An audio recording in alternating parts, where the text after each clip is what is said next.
नमस्कार दोस्तों, आप सभी लोग का हमारे चैनल इंडियन किसान चैनल में स्वागत है। दोस्तों आज की वीडियो में हम बात करने वाले कि गेहूं की फसल में काफी हमारे किसान भी पहला स्प्रे करते हैं लेकिन उनको सही रिजल्ट नहीं मिल पाता है। तो ऐसे कौन कौन सी गलतियां जो हमारे किसान भी करते हैं और क्या इसका सही समय पीरियड है कि पहला स्प्रे आप कर रहे हैं तो हमें कितने समय के बाद करना चाहिए और कौन कौन सी सावधानी रखना चाहिए जिससे जो आने वाले समय में अपनी गेहूं की फसल से बेहद अच्छा पैदावार ले सके और जो पहला स्प्रे हम कर रहे हैं उसका अच्छा रिजल्ट हम किस प्रकार से ले सकते हैं, ऐसे कौन सा कार्य करना है आपको। तो आप इसके लिए आप इस वीडियो को पूरा अंत तक देखते रहिएगा, बहुत ही जबरदस्त जानकारी आपको मिलने वाली है। आज की वीडियो में हम बात करेंगे गेहूं की फसल में पहला स्प्रे कब और कैसे करना चाहिए और ऐसी कौन कौन सी गलतियां जो हमें नहीं करना चाहिए जिससे जो हमारे काफी किसान में स्प्रे करते हैं उन्हें अच्छा रिजल्ट नहीं मिल पाता है, क्या ऐसी गलतियां वो करते हैं। तो आप इसके लिए आप इस वीडियो को पूरा अंत तक देखते हैं, बहुत ही जबरदस्त जानकारी आपको मिलने वाली है। यदि आप हमारे चैनल पर नए हैं तो कृपया करके हमारे चैनल को सब्सक्राइब करना बिल्कुल मत भूलिएगा, जिससे हम जो हमारे आने वाले अन्य काफी ज्ञानवर्धक वीडियो के नोटिफिकेशन आपको मिलते हैं और आप काफी ज्ञानवर्धक वीडियो देखते रहें। तो आइए हम शुरू करते हैं कि समय की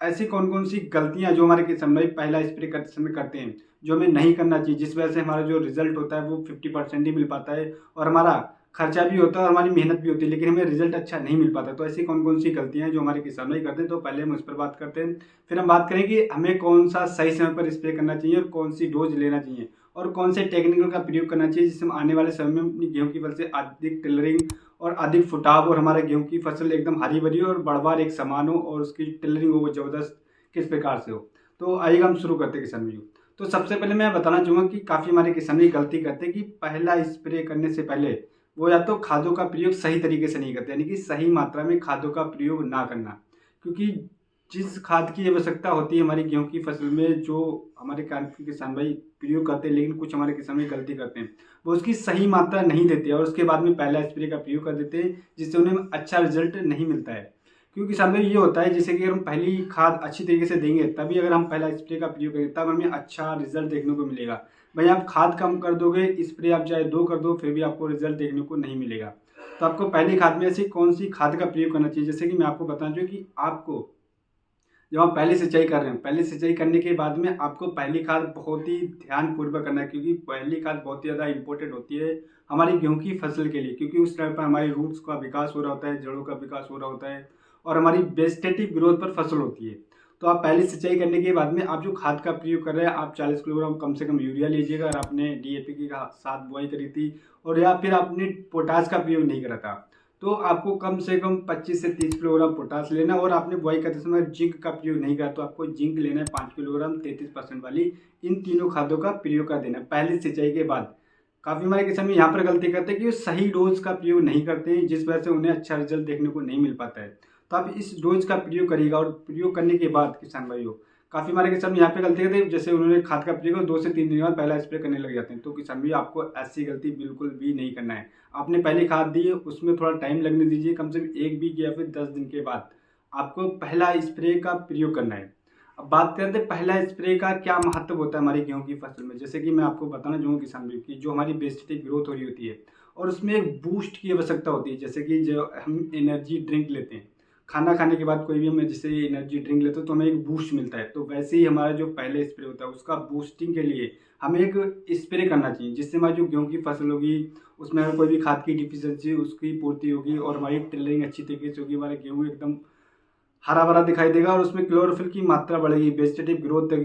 अच्छी तरीके से होगी जिससे हमारी जो पैदावार होगी वो इनहेंस होगी, यानी कि पैदावार बढ़ेगी। तो हमें ऐसे कौन से टेक्निकल का प्रयोग करना चाहिए। तो किसान में जैसे कि आपने पहली खाद का प्रयोग करा सिंचाई के बाद में उसके 1 वीक यानी कम से कम 10 दिन के बाद में आपको प्रयोग करना है एनपीके 19-19 या फिर लेके आना है एनपीके 20-20। ये 2 टेक्निकल है किसान में, जैसे कि एनपीके 19-19 या फिर एनपीके 20-20, किसी एक का आप स्प्रे करेंगे आपको रिजल्ट बहुत ही बेहतरीन मिलेगा, बहुत ही ज़बरदस्त मिलेगा, क्योंकि आपने पहली खाद आपने प्रयोग करी और उसकी पूरी मात्रा दी है और उसके बाद में अगर आप इस खाद का प्रयोग करेंगे, एनपीके का स्प्रे करेंगे तो आप एक गेहूं की फसल में एक बूस्टिंग का ये कार्य करेगी, क्योंकि ये बूस्टिंग के लिए होती है। जैसे कि हमारी जो आपने देखा होगा कि हमारी ज़मीन में आज के टाइम में कोई ना कोई खाद की डिफिशियंसी पाई जाती है, तो आप मिट्टी की जाँच करा लें उससे क्लियर हो जाता है। अगर हम मिट्टी की जाँच हमारे बहुत किसान भाई नहीं करवा पाते हैं तो आपको एनपीके 19-19 या फिर एनपीके 20-20 का महत्व बहुत ज़्यादा अधिक हो जाता है, तो आपको 100% आपको करना ही है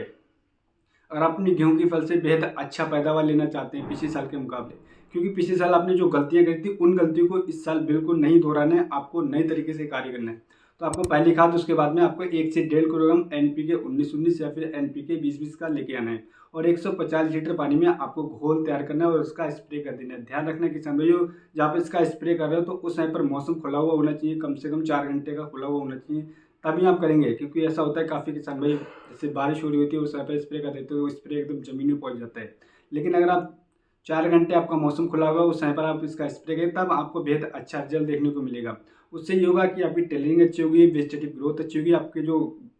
जो वेजिटेटिव ग्रोथ उसकी रूट्स काफ़ी अच्छी डेवलप होगी और हमारा पौधा जैसे कि आपने देखा होगा रोग प्रतिरोधक क्षमता से लड़ने के लिए काफ़ी ज़्यादा ताकतवर हो जाता है। क्योंकि इसकी ये एनर्जी को बढ़ाता है, इससे हमारी काफ़ी सारी हमारी जो समस्याएं आती हैं, कीटों का अटैक होता है या फिर काफ़ी हमारी फंगस का अटैक होता है, उन अटैकों से बचाने के लिए काफ़ी ज़्यादा ये शक्ति प्रदान करता है। तो आपको NPK 19-19 या फिर NPK 20-20 का स्प्रे करना है।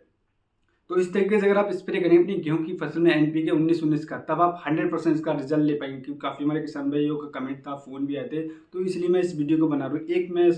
जानकारी और देना चाहूँगा, काफ़ी हमारे किसान भाइयों का कहना है कि क्या हम इस समय पर पहले सिंचाई के बाद में जो हमारी गेहूं की फसल 20 से 25 दिन की होती है या फिर 30 दिन की होती है, क्या हम सागरिका दानेदार या फिर सागरिका स्प्रे कर सकते हैं? तो मैं किसान भाई आपको बताना चाहूँगा कि सागरिका एक PGR टॉनिक का ये प्लांट ग्रोथ रेगुलेटर है, ये PGR की भांति कार्य करता है। तो अगर आप कोई भी PGR का प्रयोग कर रहे हैं तो आप कम से कम पहले तो आप ये कार्य करें कि आप कम से कम 25 से 30 दिन के बाद आप कोई भी खरपतवार अगर आपकी गेहूं की फसल में उसको खत्म करें। उसके बाद में आप कम से कम 35 से 40 दिन के बाद, मेरी माने तो आप कम से कम 35 से 40 दिन के बाद सागरिका या कोई भी PGR टॉनिक आप स्प्रे करना चाहते हैं या फिर कोई भी दानेदार ह्यूमिक एसिड या फिर आप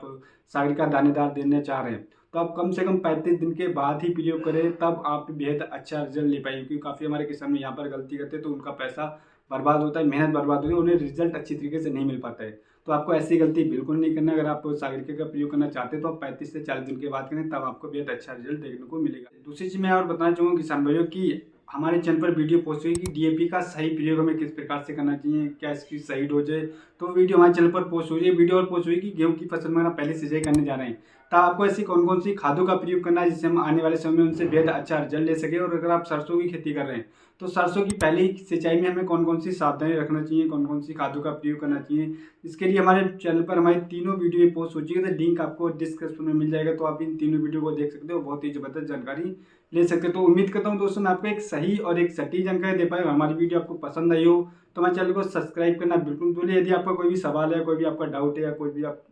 सजेशन देना चाह रहे हो तो आप हमें डायरेक्टली कमेंट कर सकते हैं। तो अगली वीडियो मिलते हैं दोस्तों नई वीडियो में नई जानकारी के साथ। धन्यवाद किसान भाइयों।